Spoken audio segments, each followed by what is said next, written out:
கடமை, கண்ணியம், கட்டுப்பாடு என்று கற்றுத்தந்த பேரறிஞர் அண்ணா வழியில் பொது வாழ்வில் தன்னை அர்ப்பணித்தவர் நம் மாண்புமிகு தமிழ்நாடு முதலமைச்சர் அவர்கள். நவீன தமிழகத்தை வளர்த்தெடுத்த முத்தமிழறிஞர் டாக்டர் கலைஞர் அவர்கள் வழியில் டிஜிட்டல் தமிழகத்தை $1 டிரில்லியன் பொருளாதார வளர்ச்சி நோக்கி அழைத்து செல்லும் மாண்புமிகு தமிழ்நாடு முதலமைச்சர் அவர்கள் கோட்டை கொத்தளத்தில் கொடியேற்ற வருகை தந்து கொண்டிருக்கிறார்கள்.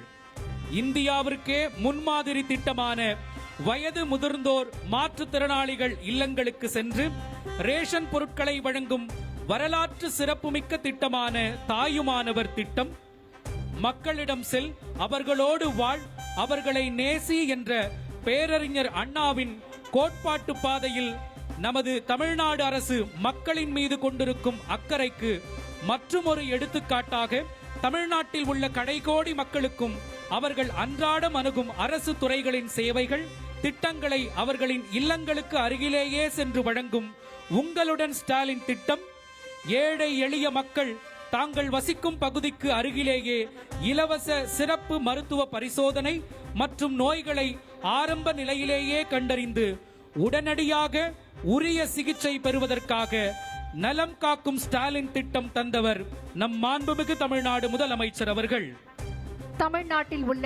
கைவினை கலைஞர்களை தொழில் முனைவோர்களாக உயர்த்த வேண்டும் என்ற உன்னத நோக்கத்தோடு தொடங்கப்பட்ட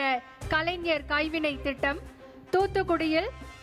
நடைபெற்ற முதலீட்டாளர் மாநாட்டில் 32,554 கோடி முதலீடு மற்றும் 49,845 நபர்களுக்கு வேலை வாய்ப்புகளை அளித்திடும் வகையில் 41 புரிந்துணர்வு ஒப்பந்தங்கள், தமிழ்நாட்டு இளைஞர்களுக்கு தொழில்துறை சான்றிதழுடன் பல்வேறு துறைகளிலும் இலவச குறுகிய கால திறன் பயிற்சிகள் வழங்கும் வெற்றி நிச்சயம் திட்டம், தமிழ்நாட்டு மக்களின் ஆரோக்கியம் காக்க தமிழ்நாடு முழுவதும் முதல்வர் மருந்தகங்கள், மேலும் தமிழ்நாட்டின் தனித்துவமான திட்டங்களான விடியல் பயண திட்டம், கலைஞர் மகளிர் உரிமை தொகை திட்டம், முதலமைச்சரின் காலை உணவு திட்டம், புதுமை பெண் திட்டம், தமிழ் புதல்வன் திட்டம், மக்களை தேடி மருத்துவம் போன்ற திட்டங்கள் இந்தியாவிற்கே முன் உதாரணமாக இருக்கிறது. Our Honorable Chief Minister of Tamil Nadu, upholding social justice as true equality, protecting the spirit of equality and justice, defending the pride of Tamil Nadu and its legislative assembly in the Supreme Court, aiming for $1 trillion economy,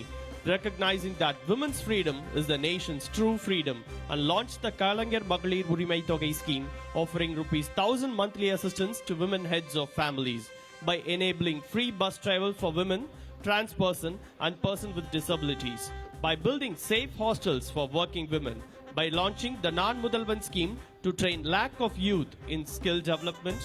by supporting higher education through schemes like Pudumai Pen and Tamil Pudalvan.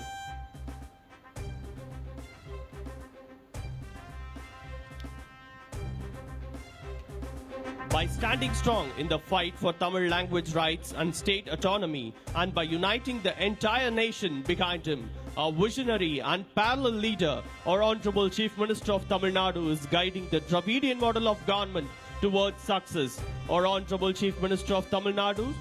is on his way to the ramparts to participate in the Independence Day celebration. Tamil நிலம், தமிழர் நலம், தமிழ் மொழியின் வளம் காக்கும் தாய் தமிழ் அரசு, சுய மரியாதையை போற்றும் இனமான அரசு, சமூக நீதி காக்கும் சமத்துவ அரசு, கண்ணியம் காத்து கட்டுப்பாட்டோடு நடக்கும் கடமை அரசு, கல்வியில் சிறந்த அறிவின் அரசு, கலைகளில் சிறந்த ஆற்றலின் அரசு, மருத்துவம் பேணும் மகத்தான அரசு, மகளிர் நலன் காக்கும் மறுமலர்ச்சி அரசு, தொழில் வளம் போற்றும் மாற்றத்திற்கான அரசு, இந்தியாவிற்கே வழிகாட்டும் திராவிட மாடல் அரசின் நாயகர் நம் மாண்புமிகு தமிழ்நாடு முதலமைச்சர் அவர்கள் கோட்டை கொத்தளத்தில் மூவர்ண கொடியை ஏற்றி வைக்க வருகை தந்து கொண்டிருக்கிறார்கள். ட்ரெண்ட ஃப்ரெண்ட் ஆக்கிக்கோங்க. தந்தி டிவியின் சப்ஸ்கிரைபர்ஸ் அண்ட் ஃபாலோவர்ஸ் குடும்பத்துல நீங்களும் இணையுங்க.